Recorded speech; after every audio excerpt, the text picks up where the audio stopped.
Okey, bersua kembali bersama kami dalam Selamat Pagi Malaysia. Untuk kita bawakan kepada anda tentang satu anugerah berkaitan dengan anugerah tokoh bahasa Melayu sektor pendidikan tahun 2024, di mana anugerah ini telah dibuka kepada warga pendidik yang menggunakan kurikulum KPM dan tarikh penghantarannya bermula pada 2 Januari hingga hujung bulan Mac nanti. Jadi pada pagi ini kita bersama dengan Puan Sarina Salim, Timbalan Pengarah Sektor Bahasa dan Kesusastraan Bahagian Pembangunan Kurikulum KPM, untuk memperincikan lagi tentang anugerah tokoh bahasa Melayu sektor pendidikan tahun 2024. Jadi sebagai permulaannya, mungkin saya ringkas boleh jelaskan bagaimana anugerah ini dilaksanakan. Okey. Pertama sekali, Assalamualaikum dan terima kasih Irfan dan Shu. Okey, sebenarnya anugerah tokoh bahasa Melayu sektor pendidikan ini adalah salah satu daripada 6 strategi dalam pelaksanaan bahasa kebangsaan, ya, di sektor pendidikan lah, ya.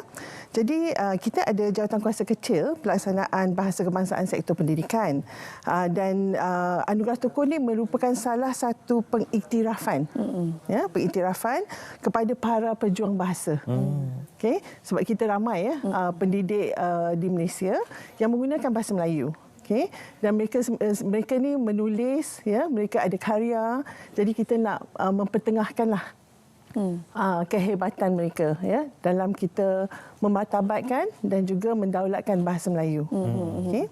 Jadi sebenarnya anugerah ini kita buka kepada semua warga pendidik, ya, dan kita memberi peluang kepada mereka tanpa mengira disiplin ilmu. Maknanya mereka bukannya guru bahasa Melayu semata-mata. Mereka boleh menjadi guru matematik ataupun guru bahasa Inggeris, tapi mereka boleh menulis dalam bahasa Melayu dan mereka menggunakan bahasa Melayu untuk berkongsi maklumat dan ilmu. Ya. Jadi kita mempertengahkan mereka lah, ya, untuk memberi mereka penganugerahan dalam menyampaikan sumbangan mereka. Okay? Dan kita ada 2 kategori, ya, tokoh ni. Kita ada anugerah tokoh bahasa Melayu sektor pendidikan, dan kita juga ada lagi satu khusus untuk teknikal dan vocational. Okay? Dan kita telah wujudkan yang pertama itu pada tahun 2020, dan untuk teknikal dan vocational kita baru wujudkan pada tahun 2022. Okey, kira baru lagi lah anugerah ini, ya. Ya. Okey, banyak sebenarnya inisiatif yang dilaksanakan oleh KPM sendiri. Kalau mungkin Puan boleh kongsikan setakat ini berapa ramai yang telah dinobatkan sebagai tokoh bahasa Melayu dalam sektor pendidikan? Okey, kita mula pada tahun 2020. Jadi setakat ini kita baru nobatkan 3 orang. Okay? 2 orang di bawah anugerah tokoh bahasa Melayu sendiri dan seorang bawah tokoh teknikal dan vocational pada tahun 2023. Yang 2 orang tu pada tahun 2020 dan 2021. Tapi pada tahun 2022 dan 2023 di bawah anugerah tokoh bahasa Melayu tiada calon. Tiada calon, ya. Sebab kriteria kita ketat. Namanya pun tokoh, kan. Ya, betul. Ya, betul. Jadi kita melihat kepada kriteria yang agak ketat lah. Ya. Bagaimana untuk tahun ini? Adakah terdapat calon-calonnya atau? Ya, ketika ini bagaimana? Ketika ini masih masuk, ya. Sebab macam tadi Irfan kata, kita buka daripada 2 Januari hingga 31 Mac. Jadi kami harapkanlah, ya, ramai lagi warga pendidik yang akan mengambil bahagian.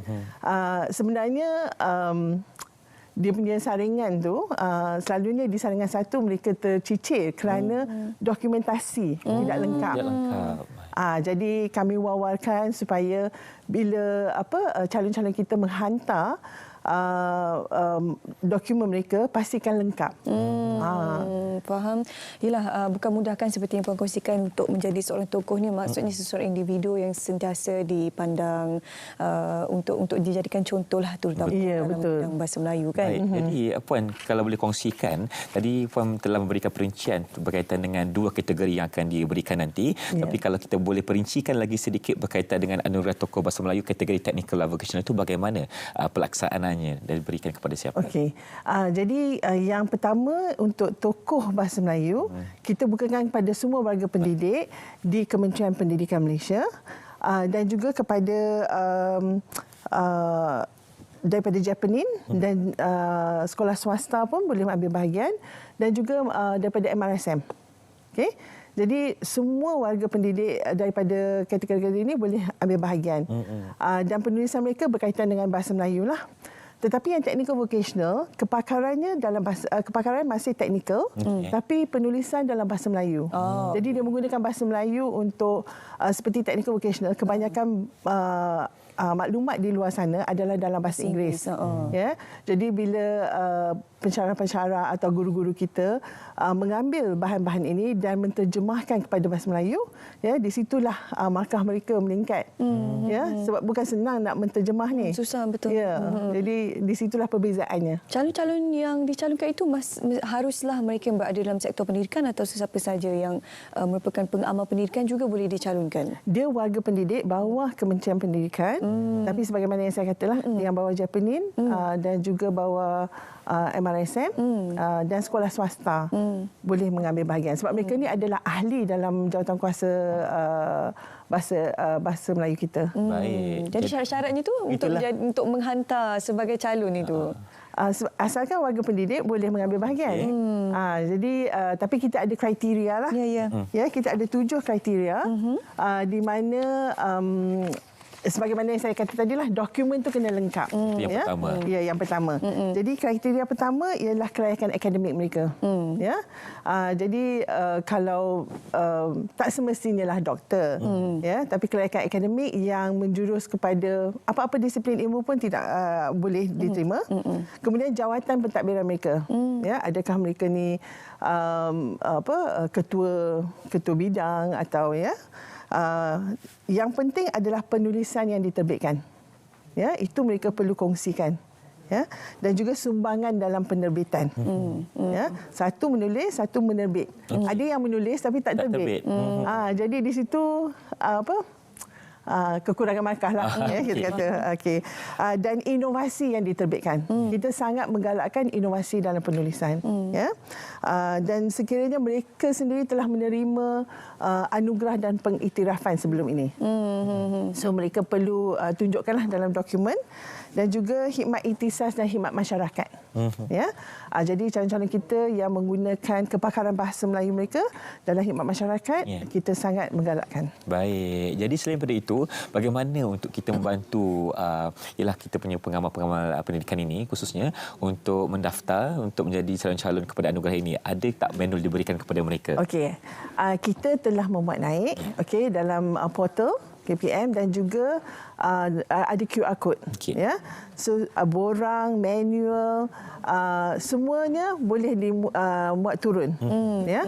Bagaimana nak isi, ya, apakah dokumen-dokumen penting, semuanya tertera. Ya. Jadi kita mohon calon-calon bacalah apa yang telah dinyatakan, ya, dan lihat juga syarat-syarat yang terperinci lah. Itu sangat perlu. Apa yang dilaksanakan oleh KPM untuk tujuan promosi untuk diwawarkan kepada para pendidik di luar sana ataupun rakan-rakan agensi lain seperti MARA, Japanin dan juga pihak swasta? Okey. Untuk Japanin, MARA dan swasta, mereka ada sesawang sendiri. Ya, jadi mereka mewawarkan di sesawang mereka dan portal-portal mereka. Di peringkat kita mengadakan jenayawara, ya, kepada semua negeri. Ya, bulan April ni memang pegawai-pegawai KPM sibuk. Ya, untuk memuarkan supaya menggalakkan semua warga pendidik mengambil bahagian. Okay, itu salah satunya, dan juga melalui unit komunikasi korporat kita di KPM juga mewawarkan melalui portal KPM, ya, melalui media sosial, media massa. Jadi memang promosi itu banyak. Jadi kita harap lebih ramailah tahun ini. InsyaAllah kita doakan. Jadi Puan Serina, bagaimana dengan saringan yang akan dilaksanakan nanti? Ialah seperti yang dikatakan tadi, syarat-syaratnya agak ketat kan? Jadi bagaimana dengan pelaksanaan saringan sebelum mereka dinobatkan sebagai tokoh tersebut? Kita ada 3 saringan. Ya. Jadi saringan pertama adalah berdasarkan dokumen yang mereka hantar. Okay. Jadi sebab itulah saya nyatakan perlu pastikan dokumen itu lengkap. Okay. Dan sebenarnya ramai tercicir di saringan pertama. Oleh kerana dokumen tidak lengkap. Ya. Dan kita ada titik ambang, ya, 72%. Kena lepasi 72% tu baru boleh masuk saringan kedua. Jadi saringan pertama ni adalah saringan dokumentasi lah. Okey.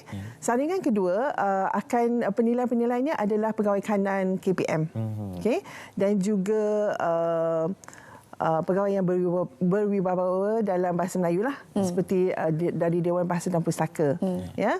Jadi di situ lebih ketat lah. Ya. Kita akan lihat dengan lebih terperinci ya sumbangan-sumbangan yang dinyatakan. Daripada situ baru boleh ke saringan 3. Saringan 3 adalah penilaiannya adalah pengurusan tertinggi KPM. Okey. Jadi selepas saringan ketiga itu barulah kita akan angkat kepada yang berbahagia KSU KPM untuk untuk dinobatkanlah sebagai tokoh bahasa Melayu. Apa yang diharapkan oleh pihak KPM daripada tokoh-tokoh yang sudah pun menerima anugerah-anugerah ini sejak daripada tahun 2020 dalam memartabatkan bahasa Melayu? Okey, kami harap mereka akan terus menghasilkan karya penulisan sehingga ke persada antarabangsa, ya, dan juga untuk menggalakkan komuniti. Ya, sekarang kita memang sedang mengangkatlah, ya, kita nak memartabatkan lagi bahasa Melayu kita. Jadi harapan KPM adalah tokoh-tokoh kita ini meneruskan perjuangan tersebut, ya, dan menjadikan bahasa Melayu ini dicintai oleh semua, semua rakyat Malaysia. Ya, di peringkat komuniti, peringkat negeri, peringkat kebangsaan dan kalau boleh ya sehingga peringkat antarabangsa. Baik, lagi sekali kalau boleh Puan wawarkan kepada penonton yang semangat tengah berkawan-kawan sekarang ini untuk dinobatkan sebagai tokoh bahasa Melayu sektor pendidikan tahun 2024, silakan. Okey, jadi saya memanggillah ya semua warga pendidik untuk menghantar supaya dicalonkan sebagai tokoh bahasa Melayu di anugerah tokoh bahasa Melayu sektor pendidikan. Semua warga pendidik sama ada di sekolah swasta, di MRSM, ya, di bawah Japanin dan terutama sekali di bawah KPM. Ya, hantarlah borang-borang anda. Mana tahu ya, kalau kita tak cuba kita tak tahu. Tapi kalau kita cuba kita ada peluang untuk menjadi tokoh bahasa Melayu.